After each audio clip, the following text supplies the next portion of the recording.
Well, right now, some schools across the state sounding the alarm about a funding change for low-income students. They say how the state is now counting the number of low-income students, well, it could cause some children to slip through the cracks. Raya Katene shows us how it all works.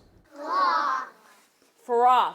Tucked in the corner of this South St. Paul school is a kindergarten classroom that looks like most. Second word is thick. But what you don't see right away is that 70% of Kaposia Elementary students live in poverty. Our community is a hard working class community, good folks, but a lot of them are living check to check. Sometimes there's more month than check. Dr. Brian Zambrino has been South St. Paul's superintendent since 2022. That's 1 year before the state switched to free school meals for every child, triggering a change in how the state counts low-income students and the amount of money districts get for serving them. Our teachers want to know, do I have a job?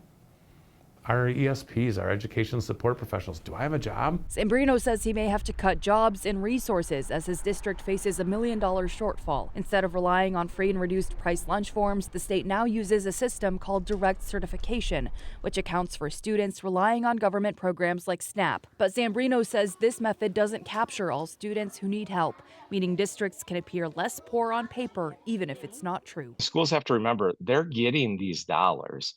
It's just coming to schools in the form of meals. Republican State Representative Ben Bakeberg is also a middle school principal and says he'd like to see evidence of how this funding helps student achievement. These dollars that are going, is it actually working? We need our schools to have the resources that they need. DFL State Senator Doran Clark serves on a newly formed task force at the Capitol looking at long-term solutions. They expect to submit a report in October. It'd be nice if we could tap into tax data, but then we get data privacy issues. It'd be nice if we could look at census data, but we know that census data isn't updated as much regularly.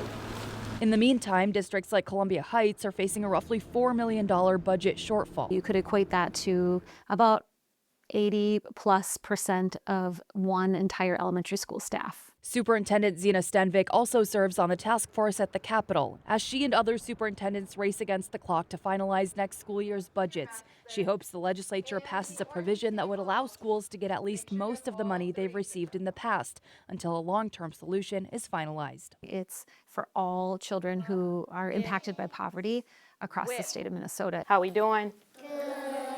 Minnesota has prioritized supporting our most vulnerable. And that's what makes me proud to be a Minnesotan, and let's not lose that.